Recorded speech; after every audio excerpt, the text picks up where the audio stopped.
So how bad is this for Theresa May and her Brexit plans?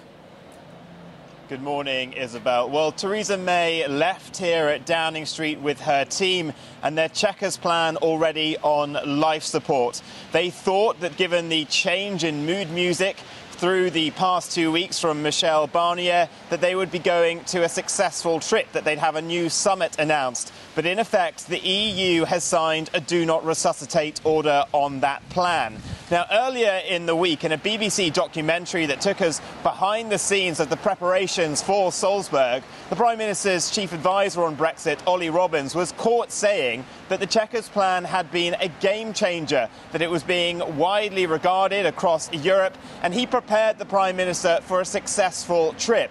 And the Prime Minister herself thought that her strategy of going around the bureaucracy of the EU over the head of Michel Barnier and having those one-to-one meetings with fellow EU leaders through the summer, in which she spelled out the political reality that if they didn't accept her plan, she would be out of the job and dealing with someone much tougher, well, she thought that that had been successful. It simply wasn't the case. Theresa May comes away from this summit in real political jeopardy now, because the only support that she got while she was there was someone that wasn't that helpful. Viktor Orban was the only one of the other EU 27 who backed her plan. He is now, though, a bit of a pariah in Europe, given his own difficulties. So Theresa May's plan is just about hanging on.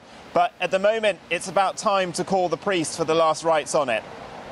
Well, exactly then. So, how do you see the outcome of this affecting her political future? Where does she go from here?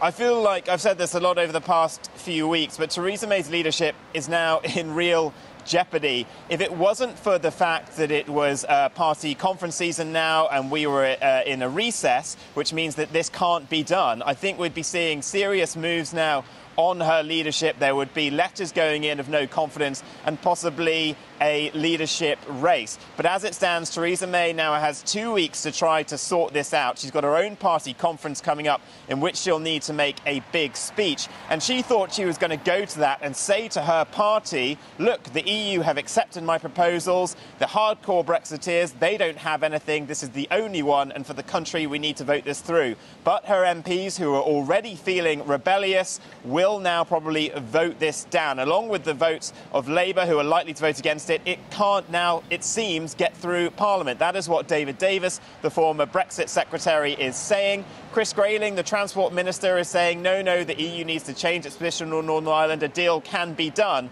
But really, Theresa May now knows that she is in severe trouble. In yesterday's press conference, she lost her temper, and she doesn't do that normally in front of the camera. And even behind the scenes, she's said to have a very calm head. I've only seen her like that once during last year's general election, her infamous "nothing has changed" moment when one of her policies was unravelling before her in a press conference. So I think Theresa May now returns to Downing Street knowing that on both fronts, the EU front and here at home, her Chequers plan probably won't survive.